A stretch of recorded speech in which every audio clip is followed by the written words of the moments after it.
Karapuzha police സ്റ്റേഷനിലുള്ളത്. പരാതി കൊടുക്കാൻ വന്നതാണ്. എനിക്ക് ഒരു മിനിറ്റ് വണ്ടിയിൽ നിന്നിട്ട് ബാക്കി പറയാം. ഒന്ന് സമാനത്തിൽ ഇരിക്കട്ടെ. ഇന്ന് രാവിലെ മുതൽ ഓട്ടമായിരുന്നു. ഓക്കെ, ഇന്ന് കേരളത്തിൽ ചെറിയൊരു ഭാഗം ആൾക്കാരുടെയെങ്കിലും മുന്നിൽ ഞാൻ പോക്സോ കേസ് പ്രതിയല്ല, പോക്സോ കേസ് ചെയ്ത ആളാണ്. ഓക്കെ, പെണ്ണുങ്ങളെ പീഡിപ്പിച്ചിട്ട് അബോർഷൻ ചെയ്ത് പൈസ കൊടുത്ത് ഒഴിവാക്കിയ ആളാണ്. ഡ്രഗ് ഉപയോഗിക്കുന്ന ആളാണ്. ഇതിനെല്ലാം കാരണക്കാരെന്ന് പറഞ്ഞാൽ ഞാൻ തീറ്റിപ്പോറ്റിയ കുറച്ച് നാറുകൾ. ഓക്കെ, ഇനി വെറുതെ സോഷ്യൽ മീഡിയയിൽ വാങ്ങിച്ച് ഇവന്മാരെ എക്സ്പോസ് ചെയ്തിട്ട് ഇവന്മാരിത് ക്രെഡിറ്റ് ആയിട്ട് ഇവന്മാർക്ക് ഇത് കുഴപ്പമില്ല, ഇവന്മാർക്ക് റീച്ച് കിട്ടിയാൽ മതി. ഓക്കെ, എക്സ്പോസിങ് ഇതെല്ലാം ഞാൻ പറയട്ടെ. ഇത് കണ്ടോ, 2 ക്രിമിനൽ കേസുകളും പിന്നെ ഒരു ഡിഫേമേഷന്റെ ലീഗൽ നോട്ടീസ് ഓൾറെഡി അയച്ചു കഴിഞ്ഞു. ഓക്കെ, ഇനി കളികൾ ഡയറക്റ്റ് ലീഗലി പോകാൻ പോയെന്ന്. ഓക്കെ, നേരെ ജയിലിൽ കയറ്റാം. അത് തന്നെയാണ് ഡയറക്റ്റ് നേരെ ഇവന്മാരെ ജയിലിൽ കയറ്റാന്നുള്ളതിന് ഉദ്ദേശം. കാരണം എക്സ്പോസിങ് ഒന്ന് ഇവർക്ക് ഇതൊക്കെ റീച്ചാ, ഇതെല്ലാം നെഗറ്റീവ് റീച്ച് മുന്നോട്ട് പോവാ. ഇതാണ് ഇവരുടെ മൈൻഡ്. ഓക്കെ, അപ്പൊ ഞാൻ പറഞ്ഞിരുന്ന വെച്ചാൽ പോക്സോ കേസ്, അബോർഷൻ കേസാണെന്ന് എനിക്കറിയില്ല. പക്ഷെ സ്റ്റിൽ സമൂഹത്തില് ഒരാളെ നാറ്റിക്കണമെങ്കിൽ ഫസ്റ്റ് മൈൻഡിൽ വരുന്ന എന്തൊക്കെ കാര്യങ്ങളുണ്ടോ അതൊക്കെ ഇവരെനിക്കെതിരെ പറഞ്ഞിട്ടുണ്ട്. അലിഗേഷൻ എന്ന് പറഞ്ഞാൽ തെളിവില്ലാണ്ട് ഒരു അലിഗേഷൻ ഇതാക്കുമ്പോ, ഞാൻ പോക്സോ കേസ് പ്രതിയാന്ന് പറയുമ്പോൾ, പോക്സോ കേസ് ചെയ്തിട്ടുണ്ടെന്ന് പറയുമ്പോൾ അതിന്റെ എന്തെങ്കിലും കേരളത്തിലെ ലോകത്തെ ഏതെങ്കിലും ഒരു പെണ്ണ് എനിക്കെതിരെ പറയണം. ഓക്കെ, ഒരാളെങ്കിലും എനിക്കെതിരെ പറഞ്ഞെങ്കിൽ ഓക്കെ, ഒരു ഇതും ഇല്ലാണ്ട് വന്ന് വെറുതെ പച്ചക്ക് വിളിച്ചു പറയാം അബോർഷൻ ചെയ്തെന്ന്. ഒരാളെങ്കിലും അത് പറഞ്ഞു കഴിഞ്ഞാൽ ഞാൻ പ്രണയിച്ച്, അതായത് റിലേഷൻഷിപ്പില് പ്രണയം നടിച്ച് പീഡിപ്പിച്ചിട്ട് അബോർഷൻ ചെയ്ത് പൈസ കൊടുത്ത് ഒഴിവാക്കിയത് ഒരാളെങ്കിലും ഇത് വന്നിട്ട് പറഞ്ഞു കഴിഞ്ഞാൽ ഓക്കെ. പിന്നെ ഡ്രഗ്സിന്റെ കാര്യം, എന്റെ വീട്ടില് ഞാനില്ലാത്തപ്പം ഡ്രഗ്സ് കയറ്റിയിട്ട് എന്റെ അലമാരയിൽ ഡ്രഗ്സ് എടുക്കുന്നതായിട്ട് വീഡിയോ എടുത്തു വെച്ചേക്കാം. ഇത് എത്ര മാസം മുമ്പ് എടുത്തു വെച്ച വീഡിയോ. ഇവര് വന്ന മുതലുള്ള പ്ലാൻ, ഞാൻ വിചാരിച്ചു 3 മാസം മുമ്പാണ് ഇവർ എന്നെ കൊടുക്കാനുള്ള പ്ലാൻ തുടങ്ങി. ഇത് ഇവര് ജാസിന്റെ വായിൽ തന്നെ ഇന്നലെ അറിയാണ്ട് വന്നിട്ട് 1 മാസം കഴിഞ്ഞപ്പോ തുടങ്ങിയ പ്ലാനിങ് ആണ്. അപ്പൊ ഇവരേൽ എന്തെല്ലാം ഉണ്ടാവും, എന്തെല്ലാം ഇങ്ങനെ എടുത്തു വെച്ചിട്ടുണ്ടാവും. വീട്ടിൽ ഉള്ള സമയത്ത് തന്നെ എന്തൊക്കെ. ഇനി നാളെ ഒരു മനുഷ്യ പറയാം വീട്ടിന്റെ താഴെ ഞാനെയും കൊന്നിട്ട് കുഴിച്ചിട്ടിട്ടുണ്ടെന്ന് പറയും. ഓക്കെ, അപ്പൊ ഇവർ ഓരോന്ന് പറയുമ്പോൾ പിറ്റേ ദിവസം ഞാൻ വന്നിട്ട് അത് തെളിച്ചിട്ട് കാര്യമില്ല. ഞാൻ ഡയറക്റ്റ് നിയമപരമായിട്ട് പോയെന്ന്. ഓക്കെ, ഇതെന്ന് വെച്ചാൽ ഒരു കേസ് എന്ന് പറഞ്ഞാൽ ഒരു കേസ് സെപ്പറേറ്റ് ഞാൻ ഡ്രഗ്സിന് തന്നെ വേറെ തന്നെ കേസ് കൊടുത്തിട്ടുണ്ട്.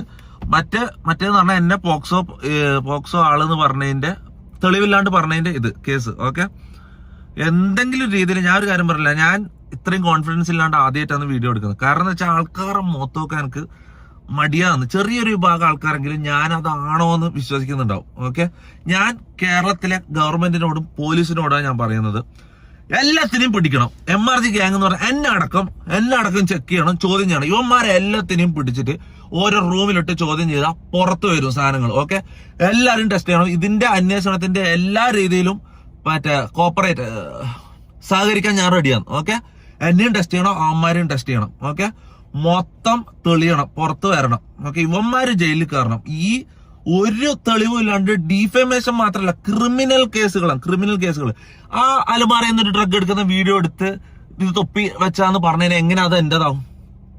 ഇങ്ങനെയാണ് ഒരു ഡ്രഗ് എവിഡൻസ് ഉണ്ടാക്കല്. ഞാൻ ഡ്രഗ് അടിക്കുന്നുണ്ട് കളിക്കണം, ഞാൻ ഡ്രഗ് അടിക്കുന്നത് കാണിക്കണം. ഇവര് കഞ്ചാവ് ഞാൻ അടിക്കുന്നതല്ല കാണിക്കുന്നത്. എന്റെ അലമാരയിൽ നിന്ന് കഞ്ചാവ് എടുത്തുന്ന കാണിച്ചാൽ ഞാൻ അങ്ങനെ കഞ്ചാവ് അടിയാനാവും. ഇതേപോലെ തന്നെ പോക്സോ ഏതോ പെണ്ണുങ്ങളെ ഞാൻ പീഡിപ്പിച്ചെന്ന് പറഞ്ഞാൽ ഇവര് പറയുന്നത് എങ്ങനെ? ഏതെങ്കിലും ഒരു പെണ്ണു വന്ന് പറയട്ടല്ല, ആരെങ്കിലും പരാതി കൊടുക്കട്ടെ. എന്തെങ്കിലും പരാതി ഉണ്ടോ? ആരെങ്കിലും ഇതുവരെ പരാതി പറഞ്ഞിട്ട് എന്നെ കുറിച്ച് ഒരു പെണ്ണ് കേസ് ഇത്രയും കാലമായിട്ട് ഒരു പെണ്ണ് കേസ് വന്നാ? എനിക്ക് റിലേഷൻഷിപ്പുകൾ ഉണ്ടായിട്ടുണ്ട്. ഓക്കെ, പെണ്ണുങ്ങളുമായിട്ട് ഫ്രണ്ട്ഷിപ്പുകൾ ഉണ്ടായിട്ടുണ്ട്. ആരെങ്കിലും ഞാൻ മോശമായിട്ട് പെരുമാറിയെന്ന എന്തെങ്കിലും ഡിസ്റെസ്പെക്ട് ഒരു വാക്ക് ആരെങ്കിലും ഒരു പരാതിയും കൊണ്ടുവാ മോനെ. ഞാൻ ഒരു കാര്യം പറയട്ടെ, ഇത് ഞാൻ ലീഗലി കളിക്കാൻ വേണ്ടിട്ട് ഇറങ്ങുന്നത്. ഇവന്മാരെ ഞാൻ ജയിലിൽ കയറ്റെന്ന് പറഞ്ഞാൽ കയറ്റിയിരിക്കും. ഓക്കെ, പിന്നെ എന്താ പറഞ്ഞത്, ഓഡിയോ ക്ലിപ്സ് എനിക്കെതിരെ.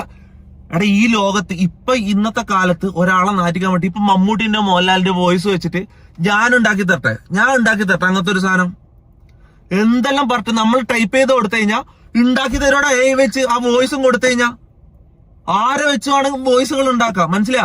ഇത് വീഡിയോയിലാണെങ്കിൽ ഓക്കെ വിശ്വസിച്ചോ. ഈ ഓഡിയോ ക്ലിപ്സ് ഇതെങ്ങനെ വിശ്വസിക്കും?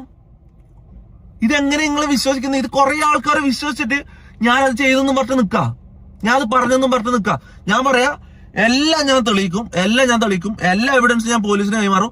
അവന്മാരെ കയ്യിലുള്ള പോലീസിന് കൈമാറണം. ഫോറൻസിക്കില് ഇട്ട് ടെക്നിക്കലായിട്ടും എല്ലാണ്ടും മൊത്തത്തിൽ ഇതിന്റെ അന്വേഷണം നടത്തണം, പിടിക്കണം. ഓക്കെ, ഇതിന്റെ സത്യം പുറത്തു തരണം. ഓക്കെ, ഇനി സോഷ്യൽ മീഡിയയിൽ വന്നിട്ട് ഞാൻ ഒരു കാര്യം പറയട്ടെ, അത്രയും സാധനങ്ങൾ എന്റെ കയ്യിലുണ്ട്. ഓക്കെ, അത്രയും സാധനങ്ങൾ എന്റെ കയ്യിലുണ്ട്. എനിക്ക് വേണമെങ്കിൽ ഇന്നൊരു ലൈവ് ഇട്ടിട്ട് വന്നിട്ട് ഇതിന്റെ മോളുടെ അവനെ നാട്ടിക്കാം.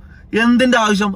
നാളെ വന്നിട്ട് അവർ പറയും അതൊന്നും അല്ലാന്ന് പറഞ്ഞിട്ട് പുതിയൊരു സാധനം ഉണ്ടാക്കിക്കൊണ്ടിരും. ഞാൻ ആരെയും കൊന്നോ അല്ലെങ്കിൽ വേറെന്താ ഈ പീഡനവും മയക്കുമരുന്നും കൊലപാതകവും കഴിഞ്ഞാൽ പിന്നെന്താ അടുത്ത എന്താ? നിങ്ങൾ ആലോചിച്ച് നോക്കുക. ആ സാധനം ഒരിക്കലും അടുത്ത് വരുന്നത് നോക്കിക്കോ. അടുത്ത എന്താ നിങ്ങൾ ആലോചിക്ക്.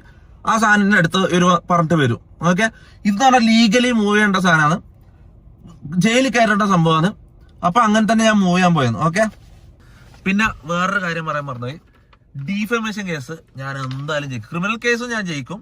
ഡീഫമേഷൻ കേസ് ജയിച്ചാൽ കിട്ടുന്ന പൈസ 10 പൈസ 9 പൈസ ഞാൻ തൊടൂല. അർഹതപ്പെട്ടവർക്കോ അല്ല രോഗികൾക്കോ അനാഥാലയത്തിലോ ഞാൻ അത് കൊടുക്കും. ഓക്കെ, ബാക്കി ഇനി ഞാൻ ഒരു ലീഗൽ ഫൈറ്റിന് ഞാൻ ഇറങ്ങാൻ പോവാ. ഇത് കഴിഞ്ഞിട്ട് കാണാം. Okay, by.